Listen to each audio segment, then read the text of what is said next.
अभी सुशील सिंघल साहब ने कहा कि अमेरिका की कोशिश थी कि वो इस दलदल से जितनी जल्दी हो सके बाहर निकल सके। क्या वो इस दलदल से वाकई बाहर निकल पाया है, और क्या ये सच नहीं है कि उसने इजराइल को और भी ज्यादा पहले से दलदल में फंसा दिया है? रविंदर जी। डेफिनेटली सिंघल सर बहुत सही बोल रहे हैं, पर मैं इसको थोड़ा अलग से देखूंगा। मेरे विचार से इस पूरे प्रोसेस के एंड में तो ट्रंप और ज्यादा ताकतवर निकले हैं बाहर। अच्छा, ट्रंप ने जो सुपर पावर है अमेरिका थी, है, डिक्लाइन हो रही है, होती रहेगी, बट इस समय जो इनकी पावर है इन्होंने इस्तेमाल करके दुनिया को दिखा दिया। वन सेकेंडली, नेतन्याहू चाहे जो भी कहते रहे, अव्वल यस नेतन्याहू का ऑब्जेक्टिव था कि ईरान का पूरा न्यूक्लियर प्रोग्राम भी हटाना, खामेनी को भी मारना, हमेशा के लिए इजराइल का खतरा खत्म कर देना ईरान की तरफ से, राइट। वो पूरा अचीव नहीं हुआ, 70% हो गया मानिए, राइट। बट नेतन्याहू ट्रंप को बहुत बड़ा फेवर ओ करते हैं। नेतन्याहू की जिंदगी का जो मिशन था, जो ड्रीम थी, वो अकम्प्लिश कर चुके हैं आज की तारीख में। उन्होंने ईरान के न्यूक्लियर प्रोग्राम को, ओके यूरेनियम का वो भी अलग रखिए जो 600 किलो है, 500 किलो है, बट जो फिजिकल इंफ्रास्ट्रक्चर है, जो समझ आ रहा है अभी तक, ओके ये हो सकता है प्रोपेगेंडा हो, पर जो भी है अभी तो ये समझ आ रहा है कि न्यूक्लियर फैसिलिटीज, इक्विपमेंट, प्लांट इत्यादि बुरी तरह से ब्लास्ट कर दिए ईरान के। तो इजराइल का अपना मिशन काफी हद तक या ऑलमोस्ट काफी हद तक सक्सेसफुल है, तभी वो बार बार इतना थैंक यू कह रहे हैं ट्रंप को। ट्रंप को वो ये कह रहे हैं कि अर्थ की हिस्ट्री में कोई ऐसा लीडर नहीं हुआ जो हमारे जूस के साथ और इजराइल के साथ इतना खड़ा हुआ हो और जिसने इतना हमारी मदद करी हो।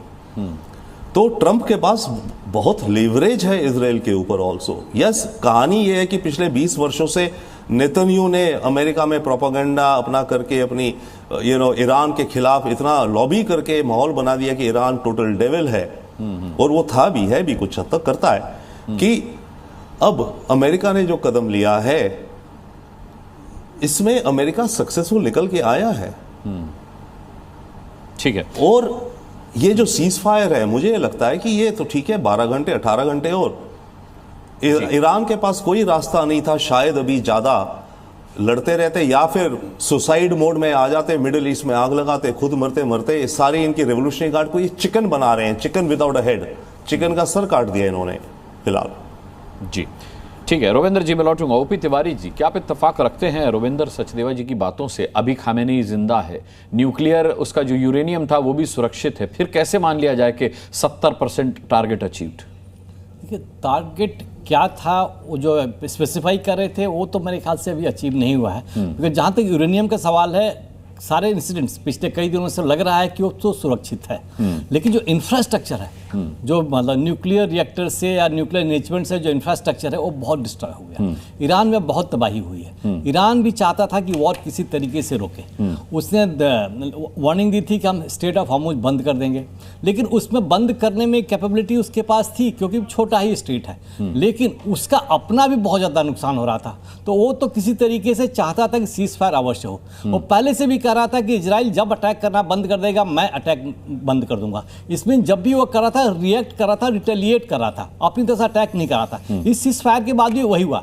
जहाँ तक अमेरिका का सवाल है, अमेरिका को वॉर में लाके नेतन्याहू बड़े सक्सेसफुल हो रहे थे। कल का टीवी दिखा रहा था कोई चैनल कि वहाँ पर लोग इतने खुश हैं कि अमेरिका वॉर में आ गया है, अब उनका हेडेक टल गया, बॉल उनके कोर्ट में फेंक दिया। लेकिन जिस तरीके से ईरान ने सुबह रात को जो एक्शन किया, जितने बेसेज है उनके स्ट्राइक किया, तो जिन देशों में इनके बेसेज हैं उनके रिएक्शन तगड़ा आया, उनका प्रेशर पड़ा है ट्रंप के ऊपर, क्योंकि आफ्टर ऑल उनका एयर स्पेस वायलेट होकर उनके लैंड पर गिर रही है, तबाही भले अमेरिका की हो रही है। ये भले ही वॉर अगर कुछ चलता तो अमेरिकन बेसेज में पूरा नहीं कहूंगा तबाह होगा, लेकिन आदमी काफी मरे जाते।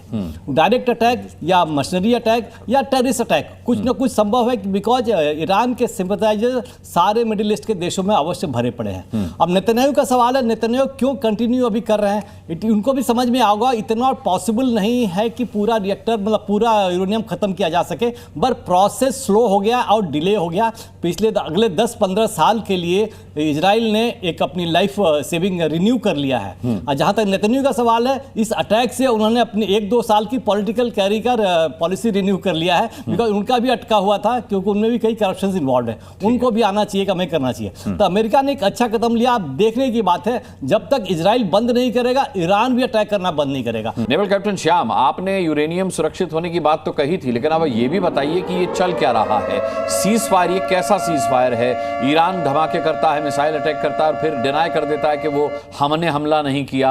अब इजराइल ईरान के तेहरान में धमाके कर रहा है, उधर हाथ जोड़े खड़े हुए हैं। डोनाल्ड ट्रंप कह रहे हैं कि अब कोई भी वायलेशन न करे सीज फायर का, लेकिन लगातार सीज फायर का उल्लंघन हो रहा है। ये हो क्या रहा है?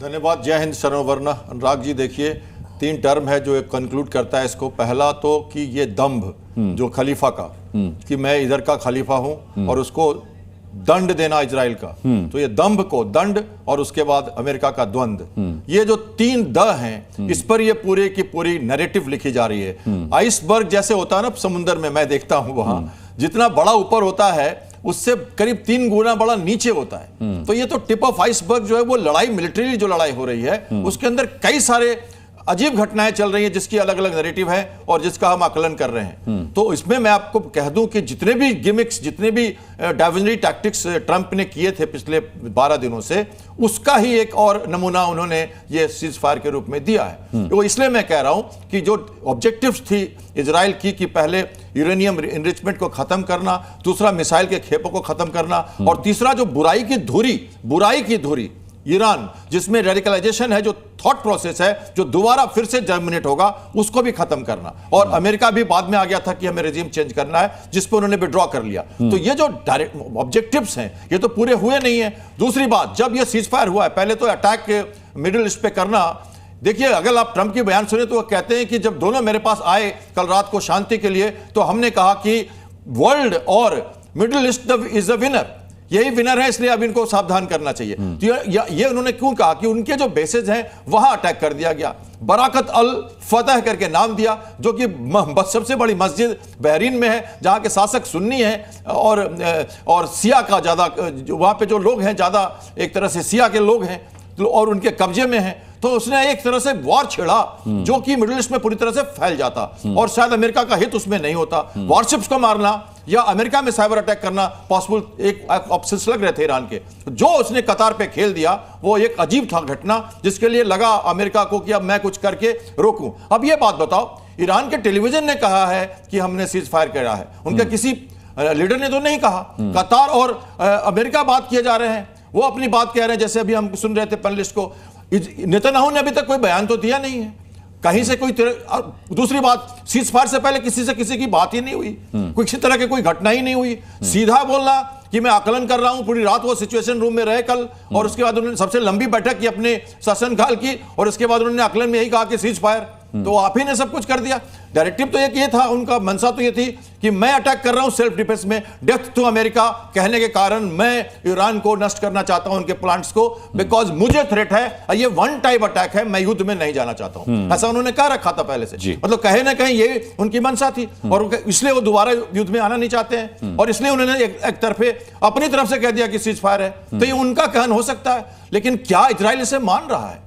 ये क्या द्वंद्व नहीं रहेगा अभी भी? ये तो रुकी हुई है कहानी, और आप देख रहे हो उसका नमूना लगातार कि एक दूसरे को मारे जा रहे हैं। तो इजराइल कई बार कहता है कि उनका अपना हित है अमेरिका का, मेरा अपना हित है, वो अपनी तरफ से काम करेंगे। कई बार कह चुके हैं इजराइल से, हमास के बारे में भी कई बार रिस्ट्रेन किया था अमेरिका ने, रुके नहीं थे वो। तो अगर उनकी व्यक्तित्व का आकलन आप करें तो शायद वो न रुके, क्योंकि उनकी मंशाएं शायद पूरी नहीं हुई हो। ठीक है।